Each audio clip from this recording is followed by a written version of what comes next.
Bonjour et bienvenue à tous dans ce webinaire que j'ai le plaisir d'animer avec une caméra masquée, qui est Cyril Capel. C'est ça, je ferai Zorro aujourd'hui. Et moi-même, donc je suis Laure Domingos et je vous souhaite la bienvenue dans ce webinaire qui s'intitule « Non, la marque employeur n'est pas qu'une campagne de com pour la nouvelle génération ». Et l'idée sous-jacente, c'est de vous aider à vous démarquer en matière de marque employeur auprès de la nouvelle génération. Donc installez-vous tranquillement. On va commencer. Le nombre de participants augmente. Et donc, pour commencer, comme je le disais, et du coup, Cyril, je vais te laisser te présenter. Donc, Cyril, le Zorro masqué. C'est ça, donc aujourd'hui, excusez-moi du coup, mais j'ai un problème avec ma caméra, hein. Il faut bien sûr que ça arrive ce jour-là, mais je serai bien avec vous. Et vous avez une photo de moi. J'ai presque pas changé, hein, dans la réalité, donc tout va bien. Donc, qui je suis? Je suis en fait le dirigeant d'une société de conseil qui s'appelle Act for Skills. Il travaille sur l'engagement des talents, et je dis depuis pas mal d'années que je suis le HOPE de cette société. HOPE voulant dire Head of People and Enthusiasm.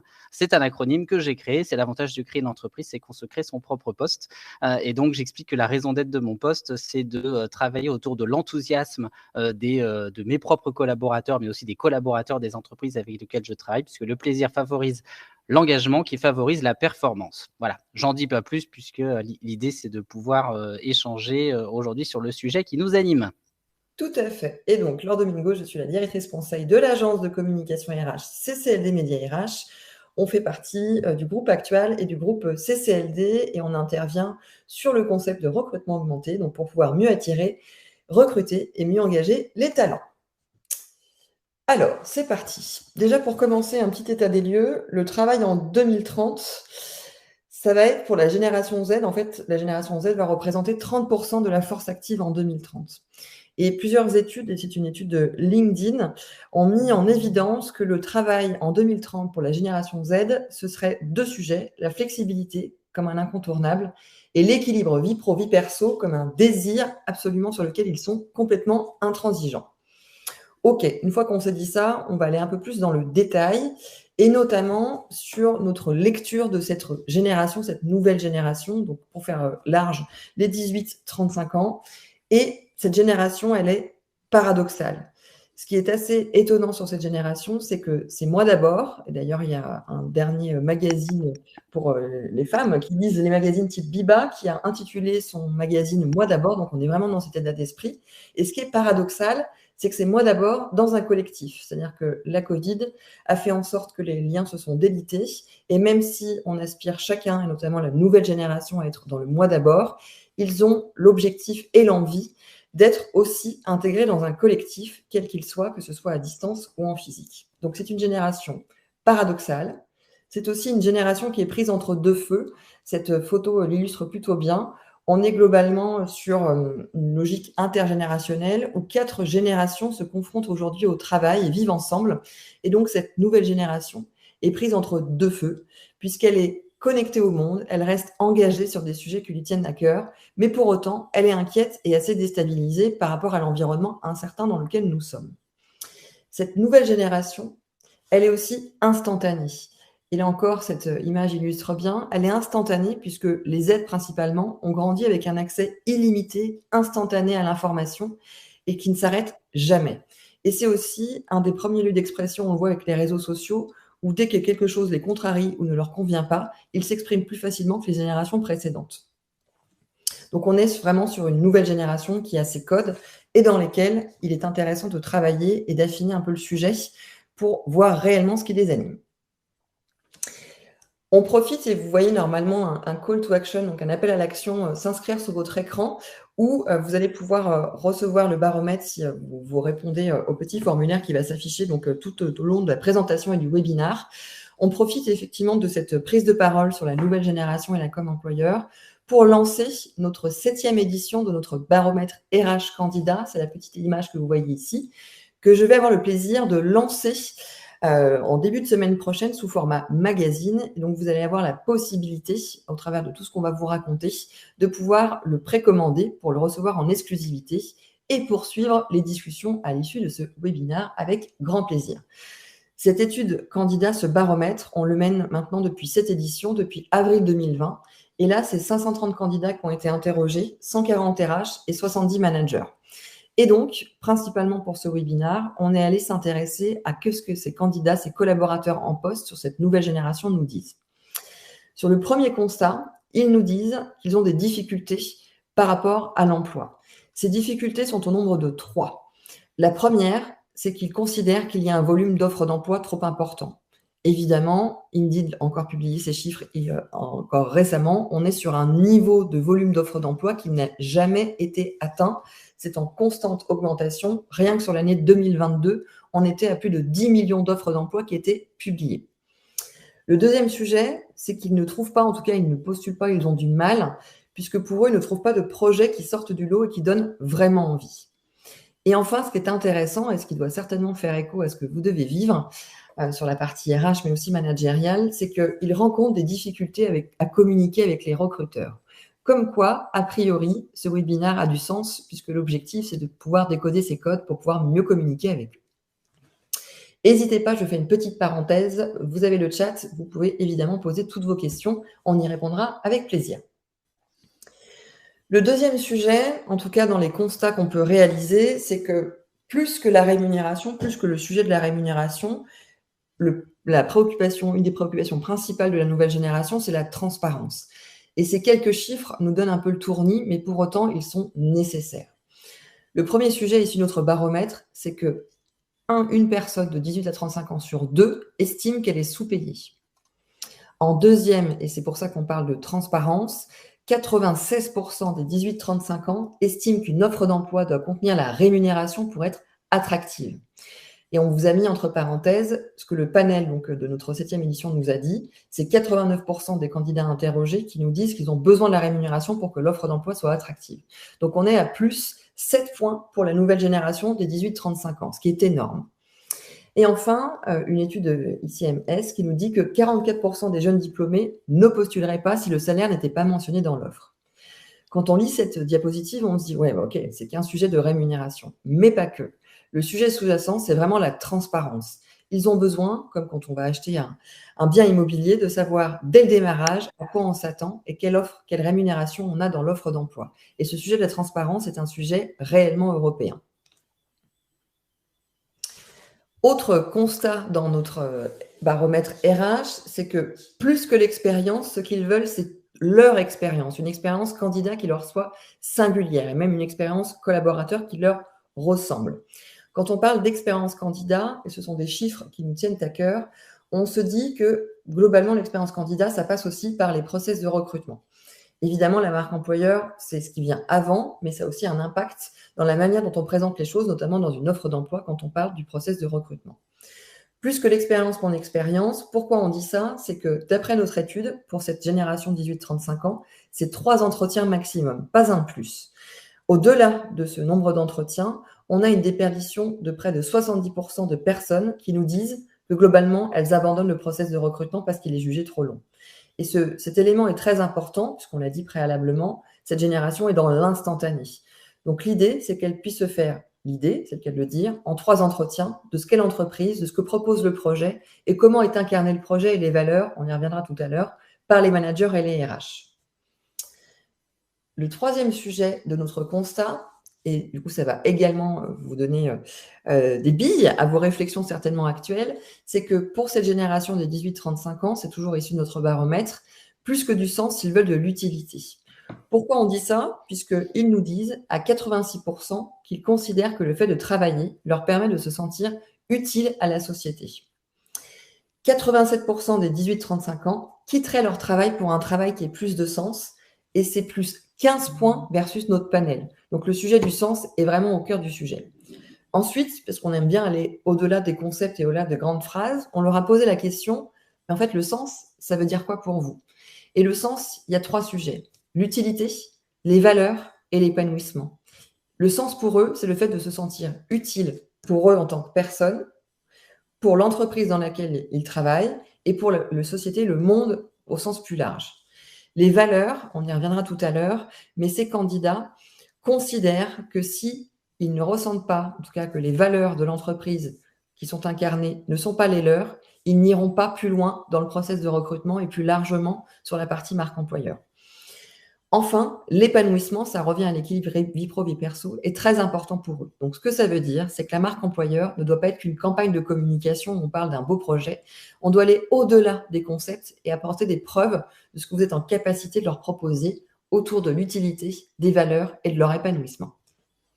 Je continue, je pense que je n'ai perdu personne, je n'ai encore pas de questions. Évidemment, et pour le coup, on utilise des mots anglais puisque cette génération est aussi dans ces codes-là, on est sur des générations internationales et mobiles. On leur a posé la question très clairement, qu'est-ce que doivent mettre en place les entreprises pour donner du sens? En un, elles nous disent la valorisation de leur engagement, qu'il est nécessaire pour elles de se sentir engagées et valorisées. Ça peut être du financier, mais pas que. L'idée, c'est de se dire de se sentir reconnu et considéré. En deux, et c'est très important, d'autant plus dans cette période assez complexe économiquement parlant, où à 3 mois, à 6 mois, on ne sait pas trop à quelle sauce on va être mangé, ils ont besoin d'une vision claire et des objectifs clairs et cohérents. Et c'est là que la marque employeur n'est pas qu'une campagne de communication, c'est là que la marque employeur prend tout son sens. C'est-à-dire que dès l'entrée et dès le travail qui va être réalisé, on reviendra sur la méthodologie après, il est primordial de s'attacher à proposer une vision claire. C'est-à-dire que l'entreprise, malgré les difficultés qu'elle peut vivre ou les sujets positifs qu'elle peut vivre, doit leur donner du sens avec une vision claire et leur proposer, leur mettre en avant, notamment dans les offres d'emploi, mais pas que, aussi dans les entretiens, qu'elles sont en capacité d'accompagner leur mobilité ou leur développement, notamment en termes de formation. Et en 4, évidemment, c'est la flexibilité, beaucoup plus importante que le télétravail lui-même. Pour continuer et terminer sur ces constats, avant de passer aux pratico-pratiques, ce qui est intéressant, c'est de faire aussi le tour des autres études qui sont faites. Il n'y a pas que celle de CCLD Hack for Skills, il y a vraiment d'autres études comme Ipsos et LinkedIn qui proposent des constats et des chiffres et des études à propos de la nouvelle génération. Quand on vous disait à l'instant que le sujet des valeurs était prépondérant, quand on voit cette statistique, ça hérisse un petit peu le poil et on se dit « Ok, il faut vraiment qu'on travaille sur ces sujets ». En effet, 68% des 20-25 ans ne pourraient pas travailler pour une entreprise qui n'est pas en phase avec ses valeurs. Waouh, c'est quand même assez fort comme chiffre. Le dernier chiffre, et je vais terminer avec ces chiffres-là et on va passer au concret, 81%, et ça c'est un chiffre LinkedIn, des jeunes actifs se déclarent prêts à quitter leur emploi s'ils perçoivent une divergence dans les engagements pris par leur entreprise. Donc, quand on disait préalablement, il faut une vision claire et être au clair sur la notion de valorisation de l'engagement des collaborateurs, ça illustre tout à fait cette statistique. C'est-à-dire que le rôle des dirigeants, des RH, des managers et au sens global des entreprises, c'est vraiment d'être au clair et d'être transparent et de faire leur maximum pour créer de ce qu'on appelle la congruence, un concept qui t'est cher, Cyril. Tout à fait. Enfin, vraiment pour finir là-dessus, le sens pour cette nouvelle génération, c'est quoi? C'est comme on l'a dit précédemment, se sentir utile. C'est bien évidemment l'équilibre vie pro, vie perso. Et aussi, parce qu'on a tendance à penser que c'est le sujet numéro 1, mais en fait il apparaît ici en 3e, c'est le fait de pouvoir contribuer aux enjeux de la transition écologique et sociale. Petite parenthèse, cette notion de contribuer aux enjeux de la transition écologique et sociale apparaît en tout dernier dans tous les éléments qu'on a travaillé avec notre panel. C'est-à-dire que c'est la seule génération, la nouvelle génération, qui place la contribution aux enjeux de la transition écologique et sociale dans son top 3. Toujours pas de questions? Je continue. En bref, en passant sur ce premier établissement des constats, ce qu'on observe, c'est que cette génération, elle est paradoxale, qu'elle est entre deux feux et qu'elle est instantanée. Et qu'elle attend avant tout des entreprises, et c'est pour ça qu'on a d'ailleurs intitulé notre baromètre qui va sortir « It's time to act », il est temps d'agir, puisqu'elles attendent des entreprises qu'elles soient en capacité de leur apporter des preuves plus que des promesses, de cesser des campagnes de communication marque employeur qui n'ont pas de fond, et de faire en sorte de travailler avec les collaborateurs qui font partie de cette nouvelle génération pour en tirer le meilleur et donc l'ADN des entreprises. Elles attendent, la nouvelle génération attend, du sens, de l'utilité, de l'épanouissement, équilibre vie pro, vie perso, et le fait que l'entreprise tienne ses engagements.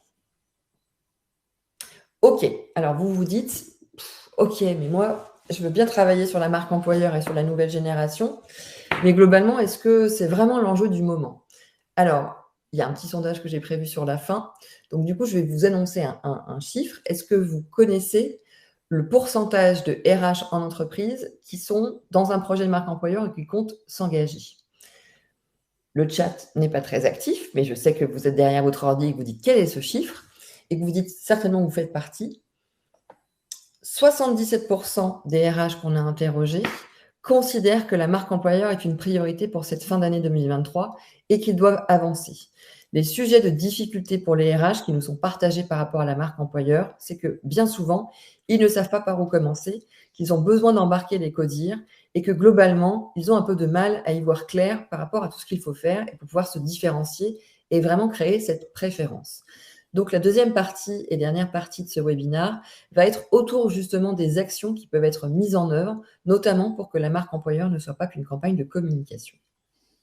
N'hésitez pas, vous pouvez toujours me poser des questions et à Cyril également. On l'a dit, il est temps d'agir. D'agir, ok, mais par quoi on commence ? On aime bien avec Cyril, et en tout cas dans les accompagnements qu'on peut réaliser avec nos clients sur la partie marque employeur et plus globalement média RH, puisqu'on a aussi une activité job board et de plan média RH. Ce qu'on aime bien faire, c'est d'être congruent, j'ai déjà employé ce mot préalablement, et d'être très concret. Et donc, on vous livre notre méthodologie. On ne vous dit pas tout, sinon c'est pas drôle, on ne pourrait pas continuer nos échanges après. On vous dit tout, ou presque, maintenant. L'identité employeur de la marque, finalement, c'est quoi? Ou la marque employeur? On aime bien cette définition avec Cyril de se dire la marque employeur, ce n'est autre que l'identité employeur de la marque. Pourquoi on dit ça? Puisque la marque institutionnelle ou marque corporate doit nécessairement nourrir et auto-nourrir, et ça se nourrit entre elles, l'identité employeur de la marque, puisque l'un ne va pas sans l'autre. Elle repose sur 3 piliers. Les pratiques employeurs, on l'a vu précédemment, ce qui compte pour cette nouvelle génération, c'est vraiment l'action, le faire, d'être dans l'épreuve, d'avoir une expérience candidat qui soit courte, engageante et particulièrement travaillée. Donc, ça passe par les modes de recrutement, la mise en avant des formations et des plans de carrière possibles pour cette nouvelle génération. Ça passe évidemment par l'ADN, on y reviendra juste après. Qu'est-ce qui finalement constitue vos valeurs? Comment elles vivent? Comment elles se traduisent en termes de comportement observable, acceptable ou non? La culture d'entreprise, c'est un peu le storytelling, encore un mot anglais. Le storytelling, c'est l'histoire de votre entreprise, comment vous êtes né, comment ça s'est créé, quel est aujourd'hui le poids des dirigeants dans l'entreprise et votre positionnement. Et enfin, l'image employeur, c'est finalement la face émergée de l'iceberg, c'est la promesse assortie de preuves. Et ce qui est important pour nous, en tout cas dans notre méthodologie, c'est que cette marque employeur, pour qu'elle ne soit pas qu'une campagne de com pour cette nouvelle génération, elle doit s'adresser à 3 publics, c'est-à-dire évidemment les candidats, évidemment vos collaborateurs qui sont partie intégrante de l'entreprise, et pour finir, les clients. Car qui dit marque employeur qui dégage suffisamment de congruence et de preuves, permet derrière de se dire, quand les clients sont contactés par vos collaborateurs, de se dire « Ah ouais, ce que je vis dans l'expérience client, c'est clairement ce qui doit se passer dans leur société. » Et ce qui crée indubitablement du business. Dans la méthodologie, on a une étape 1, c'est réaliser un état des lieux sans chichi et sans froufrou. Vous devez le voir, les photographies utilisées dans ces diapositives sont très féminines, donc c'est pour ça qu'on s'est permis un petit clin d'œil sans chichi et sans froufrou. Ça veut dire quoi? Réaliser un état des lieux. Ça veut dire que c'est prendre le temps, et notamment avec cette nouvelle génération, mais aussi l'ensemble de vos collaborateurs, d'aller chercher ce qu'ils vivent dans l'entreprise. C'est-à-dire, et en l'occurrence, quand on travaille pour nos clients dans ce type d'accompagnement, on va dans les entreprises, on réalise des ateliers collaborateurs avec des personnes de tous horizons et on va chercher leur expérience vécue et leur expérience projetée. On aime bien faire ces ateliers collaborateurs sans les clients, puisque l'idée, c'est de libérer la parole et de faire en sorte que ces personnes puissent réellement exprimer ce qu'ils vivent pour que derrière, on puisse vous aider les entreprises à en tirer le meilleur parti, à se dire finalement, c'est quoi l'ADN, c'est quoi la vraie vie dans mon entreprise? Et ça aide à nourrir la promesse et toute la plateforme de marque employeur. Ensuite, on passe au crypte, toutes les pratiques qui sont en lien avec ce qu'on a appelé l'indice de marque employeur. C'est un indice qu'on a créé spécifiquement, qui est inspiré des pratiques marketing. Je suis moi-même directrice marketing et communication de CCLD, pour justement se dire, concrètement, la problématique des entreprises par rapport à la marque employeur, c'est qu'elles ne savent pas par où commencer. Donc, ce qu'on fait, c'est qu'on décortique, on analyse, on synthétise, on va chercher dans ces ateliers collaborateurs dont je vous parlais juste avant, tous les éléments qui permettent de mesurer des indicateurs liés à tout ce qui constitue la marque employeur. La marque employeur, c'est le positionnement, le sens et tout ce qui travaille autour de l'engagement. Et pour ça, on a un système de diagnostic. On va vraiment chercher l'essentiel associé à ces items, ce qui permet de dire ensuite, si la promesse est en rouge, on va aller travailler d'abord la promesse. Si l'expérience candidat-collaborateur est en rouge, on va aller ensuite travailler l'expérience candidat-collaborateur. Et ensuite, on va faire en sorte de prioriser les actions pour que la marque employeur ait vraiment du sens et qu'elle puisse percuter auprès des cibles et notamment de ce qu'on se parle aujourd'hui, de la nouvelle génération. Vous avez dans le petit call to action, l'appel à l'action qui est placé sur l'écran, vous avez aussi donc la possibilité de demander votre magazine Baromètre Emploi, magazine repère en priorité, mais aussi de demander si ça vous intéresse, justement un diagnostic, alors on ne va pas jusqu'à l'indice de marque employeur, mais un diagnostic de votre communication RH pour justement si vous avez envie de vous positionner, de savoir et d'échanger un peu plus avec nous. Donc, première partie de la méthode, on l'a dit, c'est faire un état des lieux sans chichi et sans froufrou, c'est-à-dire, pour nous qui sommes partenaires de ces sujets en marque employeur pour les entreprises, s'immerger dans l'ADN de ce que vit l'entreprise, de ce que vivent les collaborateurs en réalisant des ateliers. Ensuite, et l'idée, ça va vous faire sourire, il y a certainement des personnes qui connaissent déjà ce terme, l'idée c'est de se mettre dans la peau de cette nouvelle génération. Et c'est pour ça que cette première partie, où j'ai donné quelques constats et des éléments clés associés au sens, à l'utilité, doivent nourrir votre réflexion sur la manière dont vous allez communiquer à cette nouvelle génération. Et pour ça, ce qu'on fait, pareil, c'est issu des ateliers, mais aussi d'interviews qu'on peut faire avec des candidats qui peuvent vous avoir dit non à des promesses d'embauche ou qui peuvent vous avoir dit non lors de process de recrutement. C'est qu'on va aller screener, travailler, analyser tout ce qui se passe dans leur tête. Et si on prend l'exemple, c'est un exemple pour un client dans lequel on a travaillé dans l'univers des médias, du journal, pour être précise. Par exemple, c'est l'exemple de Anna, étudiante, dans laquelle on a analysé ses comportements par rapport à sa recherche d'emploi, par rapport à sa relation à sa vie active, ce dont elle a besoin, ses problématiques, les objections qu'elles peuvent avoir et surtout les mots-clés qu'il faudrait utiliser dans les offres d'emploi pour pouvoir l'adresser. Ensuite, on allait travailler sur quels canaux de communication sont les plus adaptés pour cette cible. En l'occurrence, vous avez un exemple pour lequel on a travaillé avec un client. Pourquoi on parle de persona et pourquoi c'est intéressant d'aller chercher ce qui met en mouvement, ce qui fait travailler ces personnes-là dans leur quotidien, cette nouvelle génération, comment mieux lui communiquer, comment mieux lui partager des choses. C'est parce que, et du coup, je vais reprendre ton concept, Cyril, qui t'est très cher, c'est qu'on est parti du principe qu'il y a deux choses qui font bouger le monde. Ces deux choses, c'est l'argent et le sexe. Sexe, pas au sens littéral du terme, parce que vous allez certainement vous dire, mais qu'est-ce qu'elle a fumé, cette dame qui nous parle lors de son webinaire. Le sexe, mais c'est le sexe sous format acronyme. Et quand on parle, pour être justement en lien avec la nouvelle génération et aller au-delà d'une campagne de communication en marque employeur, on s'intéresse et on travaille tous les éléments qui vont mettre en mouvement les personnes. Évidemment, il y a la rémunération, comme je vous l'ai dit préalablement, mais pas que.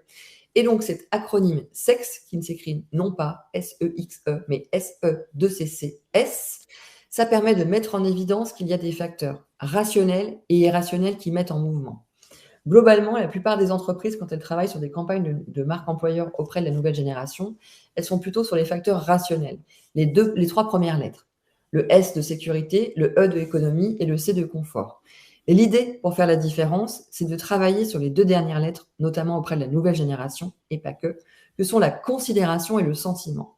C'est-à-dire de tout faire pour travailler donc sur l'ADN, sur ce que vivent vos collaborateurs de cette nouvelle génération dans l'entreprise, mais aussi de tout faire pour faire en sorte de valoriser un projet qui donne envie et surtout de déclencher la mise en mouvement, d'aller vers votre entreprise en travaillant autour de la considération et du sentiment.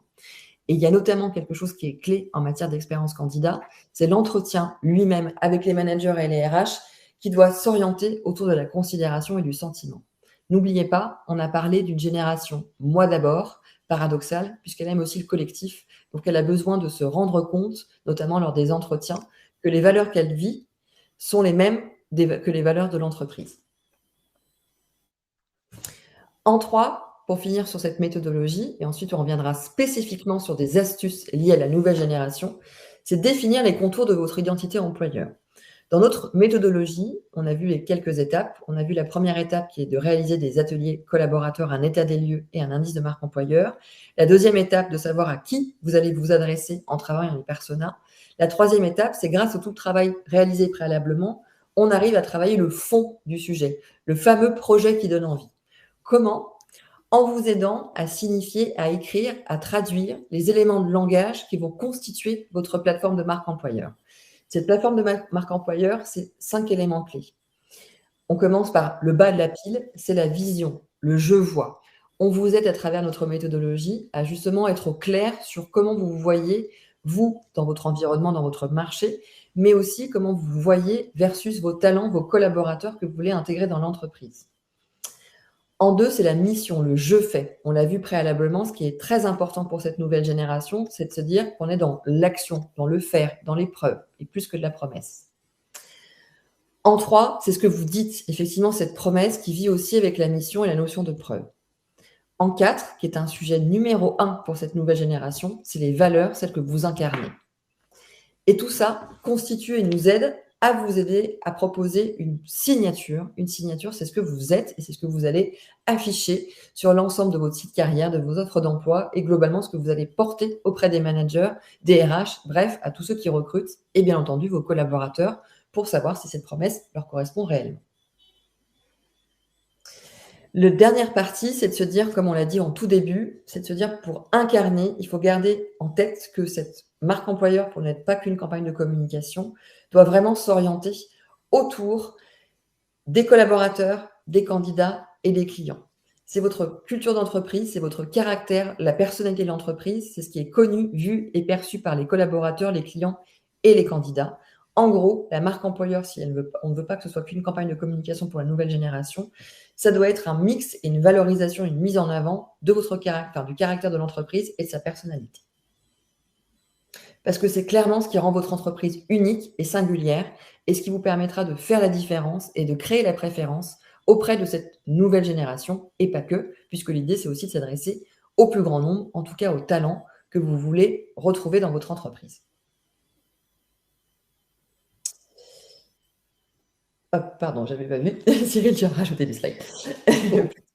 Oui, en fait, c'est simplement pour synthétiser très rapidement ce qui vient d'être dit, c'est qu'aujourd'hui, en fait, toute cette marque employeur et tout ce que vous raconte Laure avec brio, marque employeur vous sert à porter votre projet avec un objectif derrière, c'est en fait l'engagement de tous vos talents. C'est à ça que sert cette marque employeur. Et donc, chaque entreprise a sa propre recette à mettre en œuvre. Et nous, en fait, ce qu'on propose à chaque fois dans notre mode de fonctionnement, c'est de vous aider à mettre en œuvre cette mécanique autour de 3 grands ingrédients en fait, pour la recette. C'est nous débrouiller pour que votre identité employeur soit impactante et congruente et porte le projet d'entreprise. C'est-à-dire que bien entendu, il faut avoir travaillé la vision et le projet pour pouvoir ensuite le décliner via votre identité employeur auprès des 3 C. Comme l'a dit Laure, vos candidats, vos collaborateurs et vos clients. Ça doit non seulement vous permettre d'attirer ces candidats de la nouvelle génération, mais également et en plus d'impacter positivement le business. L'élément suivant, ou en tout cas le pilier supplémentaire qui vient se rajouter à ça, pour qu'ils puissent adhérer et avancer avec vous, on l'a dit, 68%, donc quasiment 70% de ces personnes nous disent il faut qu'on soit aligné avec les valeurs. Et donc, ça veut dire que pour vous, au niveau de l'entreprise, il faut mettre en place ce système d'évaluation et d'évolution construit sur vos valeurs.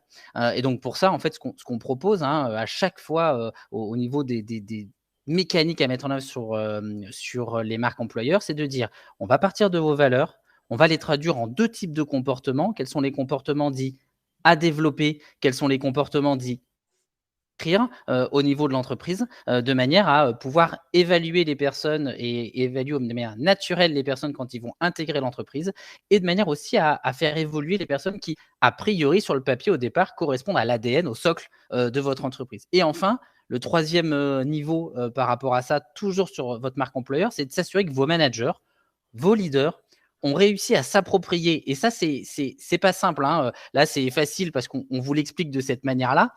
Mais derrière, il y a des tas de mécaniques à mettre en œuvre pour que les leaders s'approprient ce qui a été créé. Donc, votre Big ID, votre signature, le système des comportements mis autour des valeurs, qui s'approprient en fait ce système pour qu'ils puissent incarner eux-mêmes la mécanique et s'assurer que ce système fonctionne dans la durée, parce que c'est ça qui fait la différence sur une marque employeur et une campagne de communication. Une campagne de communication, elle s'inscrit dans un temps court, en règle générale. Une marque employeur est censée s'inscrire dans un temps long pour accompagner le projet d'entreprise. Et c'est là que réside tout le système de la marque employeur. Et quand on a travaillé en amont le projet et toutes les mécaniques, notamment, comme le disait Laure, hein, les immersions terrain, etc., on arrive en fait à ce qu'on peut vous mettre et ce qu'on peut vous montrer, ce qu'il y a juste derrière, le slide qui est juste derrière.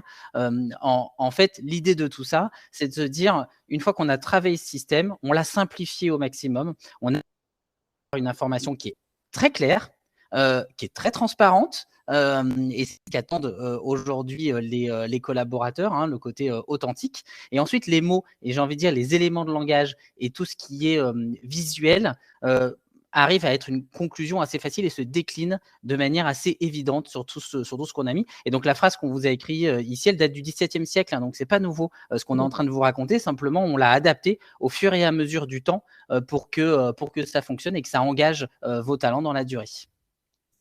Parfait, bon, magnifique. Du coup, j'ai copié cette phrase dans le chat avant de passer à la dernière partie et on terminera avec un sondage pour savoir si voilà, tout ce qu'on a raconté a du sens pour vous. On aime bien terminer ce type de présentation par du concret pour vous laisser des tips. Et comme j'ai dit, pas tous nos secrets quand même, sinon c'est pas drôle. Et donc, tout ça, on s'est dit en gros finalement de la théorie, mais concrètement, qu'est-ce que vous pouvez mettre en œuvre dans votre quotidien pour justement se démarquer auprès de cette nouvelle génération? Pareil, on a utilisé des hashtags sur chacune de ces slides pour être très concret. Le premier hashtag, c'est prendre soin. Prendre soin, et notamment sur un sujet qui peut faire sourire, parce qu'on a souvent l'impression que c'est désuet et que ça ne sert à rien, alors que c'est un vrai sujet au sens du terme, au sujet de la marque employeur, c'est la qualité de vos offres d'emploi. En fait, on a posé la question à ces candidats lors de notre baromètre en leur disant, mais qu'est-ce qui vous incite à postuler? En 1, ils nous disent la qualité des annonces ou la qualité des offres d'emploi. En 2, la marque employeur. En 3, le site web. Et en 4, le site carrière. Donc, ce qu'on voit bien avant le schéma digital du site web et d'un parcours ergonomique pour pouvoir comprendre ce qu'est l'entreprise, il y a la qualité des annonces. Et pourquoi on dit prendre soin? C'est que quand on parle de qualité des annonces, on parle du fait de s'attacher à rédiger des offres d'emploi qui soient en lien avec les attentes des personnes qu'on cible, les fameux personas et ou la nouvelle génération dans notre cas. Et donc, ils ont le sentiment d'être considérés et reconnus si le soin est apporté à la rédaction de ces offres d'emploi et que finalement, ce n'est pas un copier-coller de toutes les offres d'emploi qu'on peut voir dans toutes les entreprises, en tout cas parmi ces 11 millions d'offres d'emploi dont je vous parlais tout à l'heure. C'est vraiment s'attacher à prendre soin à les rédiger. Et là aussi, on intervient sur ces sujets sur la partie agence. On aide les entreprises à mieux rédiger les offres d'emploi. Et là, je fais une petite parenthèse concernant l'intelligence artificielle. Certes, les outils comme ChatGPT peuvent aider, mais par contre, ce que ça ne remplacera jamais, c'est la capacité des entreprises à parler d'elles-mêmes, à faire parler les collaborateurs pour vraiment que ces offres d'emploi reflètent la réalité. Ce qui manquera, l'intelligence artificielle aide à automatiser, pas de souci, ça aide à travailler un quart des tâches de manière plus simple, plus automatisée. Cela dit, on a besoin de cette immersion pour bien comprendre ce qu'attendent cette nouvelle génération et notamment les collaborateurs qui sont chez vous. Et petite parenthèse, je la fais ici, les avis des collaborateurs, parce qu'on a souvent tendance à se dire, finalement, les avis sur Glassdoor et Indeed, est-ce qu'ils sont regardés? Donc oui, évidemment, les candidats font des recherches préalablement, mais pour autant, ce n'est pas ce qui les incite à postuler. C'est-à-dire que ça arrive en dernier facteur de ce qui les incite à postuler, bien après la qualité des offres d'emploi. Donc, premier tips, c'est prenez soin de l'écriture et de la rédaction de vos offres d'emploi. Le deuxième post et titre, c'est Be Simple. En gros, être simple. Être simple, ça passe aussi par là. On parlait des qualités d'offres d'emploi. Être simple, c'est de s'attacher à l'essentiel, notamment sur les offres d'emploi. Rappelez-vous, je vous ai dit en préambule que 90% de cette nouvelle génération a besoin que la rémunération soit affichée dans l'offre d'emploi pour être attractive. Et au-delà de ça, il faut faire simple, c'est-à-dire que oui, il faut travailler le fond, mais sur la forme, il faut être très clair sur l'intitulé de poste. En gros, dans les offres d'emploi, éviter les intitulés de poste à rallonge ou des postes qui n'existent même pas, qui ne seraient pas recherchés par les internautes. En 2, être clair sur les missions et apporter du sens global et de l'utilité à ces missions. Et en 3, la rémunération. Donc, c'est faire simple en s'attachant à ces 3 critères qui sont prépondérants dans les offres d'emploi. Ensuite, tips qu'on vous partage justement pour rédiger ces fameuses offres d'emploi et aussi les faire briller sur le réseau social qu'est LinkedIn, j'y reviendrai juste après, c'est d'utiliser une méthode qui est utilisée par les concepteurs-rédacteurs, que vous connaissez peut-être sûrement, c'est la méthode AIDA. C'est 4 lettres, donc toujours un acronyme, c'est cher à Cyril les acronymes, donc je les utilise. AIDA, c'est capter l'intention, susciter l'intérêt, créer le désir et passer à l'action. Ce que ça veut dire concrètement pour aller au-delà de cette diapositive, comme ça permettra aux gens qui regarderont le replay d'avoir les informations et d'écouter ma jolie voix. Qu'est-ce que ça veut dire? Ça veut dire que la plupart des offres d'emploi ne contiennent pas d'accroche, c'est-à-dire qu'il n'y a pas une première phrase qui s'adresse directement au candidat. Généralement, les offres d'emploi commencent par la présentation de l'entreprise. Alors que, n'oublions pas que c'est une génération moi d'abord, que pour pouvoir les toucher, il faut que l'offre d'emploi commence par une phrase d'accroche qui leur parle, qui fasse sens, et qu'on arrête le côté steak patate. Florence Foresti, si tu nous écoutes, en mode leader international, ça ne fonctionne pas. Et ensuite, pour la dernière lettre, puisque je n'ai pas le temps de tout détailler, c'est travailler sur l'action, c'est-à-dire de terminer son offre d'emploi, n'oubliez pas, prendre soin, en appelant à l'action et en valorisant pourquoi il faut absolument vous rejoindre, avec 3 raisons de vous rejoindre qui sont étayées de preuves. Donc, n'oubliez pas, AIDA pour vos offres d'emploi. Ensuite, c'est d'être présent sur les bons canaux de communication. Et ce sera l'avant-dernier tips que je partage. The place to be, elle est où cette nouvelle génération? Comment on peut l'adresser? Cette nouvelle génération, et sans faire de la publicité puisqu'on est marié avec personne, aucun job board, mais donc c'est intéressant quand même de regarder puisque c'est la question qu'on a posée aux candidats dans notre baromètre. Où allez-vous chercher principalement les offres d'emploi et comment allez-vous vous renseigner sur les entreprises pour justement vous dire concrètement, je vais soit quitter mon poste, soit faire en sorte de rejoindre une nouvelle entreprise si je suis jeune diplômé. Il y a 3 éléments clés. Le premier, c'est Indeed. Indeed, c'est le premier agrégateur mondial d'offres d'emploi. Et cette nouvelle génération est très, très, très consommatrice, entre guillemets, d'Indeed. En 2, c'est LinkedIn. LinkedIn est essentiellement le réseau social professionnel le plus incontournable pour cette nouvelle génération. Notamment, on voit, et sur des expériences personnelles que j'ai pu vivre, des nouvelles générations qu'on a accompagnées sur des projets d'alternance, notamment donc au sein de l'entreprise, clairement, au début, avaient LinkedIn, mais ne travaillaient pas sur le sujet. Maintenant, elles sont clairement en regard. Elles regardent tout ce qui se passe sur LinkedIn et prêtent attention à ce qui est raconté sur LinkedIn de la part des entreprises. Et en 3, le site carrière, parce que le site carrière fait partie prépondérante de la partie expérience. Comme je vous le disais, be careful, c'est la notion de prendre soin, mais c'est aussi de faire attention, puisque 90% des candidats se renseignent sur l'entreprise avant de postuler.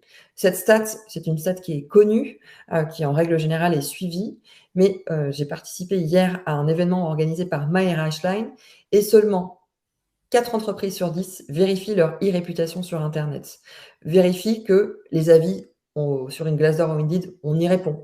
Vérifie que la perception est bonne. Donc ce sujet, il est important, c'est-à-dire veillez aussi à travailler vos avis, à répondre, à modérer, à travailler vraiment pour que cette nouvelle génération puisse s'y retrouver. Et enfin, le dernier sujet, on parlait de sexe tout à l'heure, donc ça rejoint la notion de force motrice. Il est nécessaire dans tout le parcours, que ce soit vis-à-vis de vos collaborateurs de cette nouvelle génération, de la création de la marque employeur, des offres d'emploi, des process de recrutement, d'entendre plus que écouter. C'est d'aller plus loin que la simple écoute en prenant en considération leurs facteurs de motivation qui sont vraiment ancrés. Qu'est-ce qui les met en mouvement? La rémunération apparaît en 4 ici, puisqu'on pose vraiment la question de qu'est-ce qui les engage en fait au travail. Donc la rémunération, c'est bien pour attirer, mais ce n'est pas forcément le tout pour pouvoir les engager. Pour engager cette nouvelle génération et communiquer avec eux avec une marque employeur qui a du sens et qui est congruente, il faut prendre en considération les 3 premiers. Le premier, c'est le manque de reconnaissance et de considération. La nouvelle génération qui veut changer d'entreprise, qui veut changer de poste car elle ne se sent pas reconnue ni considérée. Forcément, c'est lié au deuxième, c'est lié au management. On quitte d'abord un manager avant de quitter son entreprise. C'est très fort pour la nouvelle génération. Donc, de prêter attention à bien accompagner ces managers qui sont souvent surexposés pour pouvoir justement répondre à cette nouvelle génération, mais aussi les embarquer dans un projet de marque employeur. Et en 3, c'est la prise de conscience personnelle, le fameux sens. Donc, non, c'est pas élever des chèvres dans le Larzac, c'est d'aller plus loin, c'est de valoriser l'utilité. En quoi moi, nouvelle génération, je peux être utile pour moi, pour mon développement, pour l'entreprise et plus largement pour la société. Alors, est-ce que vous êtes prêts à entamer ce mouvement, vous engager sur les sujets qu'on a abordés ici pour aller plus loin qu'une simple marque employeur, de se dire qu'on travaille sur un projet de marque employeur qui a du sens, qui est utile et qui embarque cette nouvelle génération.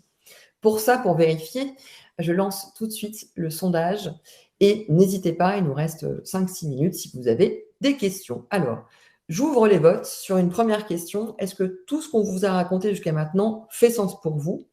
Et il y aura une deuxième question qui va arriver dans la foulée qui vous dira, et vous, votre projet marque employeur, est-ce que c'est pour bientôt, notamment par rapport à tout ce qu'on s'est raconté?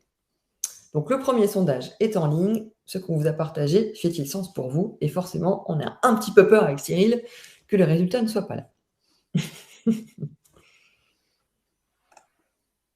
Moi, j'ai jamais peur de rien. Du coup, on peut être fiers et merci pour vous. Merci pour nous, pour cette présentation qu'on a mis beaucoup de cœur à faire, comme d'habitude. Donc, la réponse est oui, merci à 60%, oui, c'est top à 40%. Donc, voilà, on a à 100% Cyril de oui, merci et oui, c'est top. Et 0 répondants qui disent non, pas vraiment. Donc, ce qu'on vous a raconté, ça a du sens. Du coup, j'ouvre tout de suite le dernier sondage. Et si vous avez des questions, le chat est là. Donc, le dernier sondage, c'est est-ce que pour vous, votre projet marque employeur, c'est pour bientôt?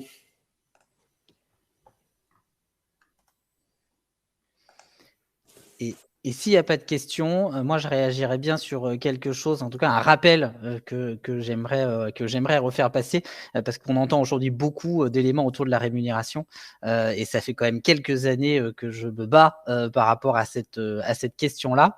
La rémunération aujourd'hui, pourquoi on en entend beaucoup parler, hein, faut être aussi réaliste, hein, c'est lié à une crise et c'est lié à une problématique de pouvoir d'achat dont on a beaucoup parlé dans les médias, et donc forcément aujourd'hui la question de la rémunération est une question qui est importante. Mais j'aimerais qu'on se souvienne tous, en tant qu'entreprise, que ce n'est pas un sujet d'engagement.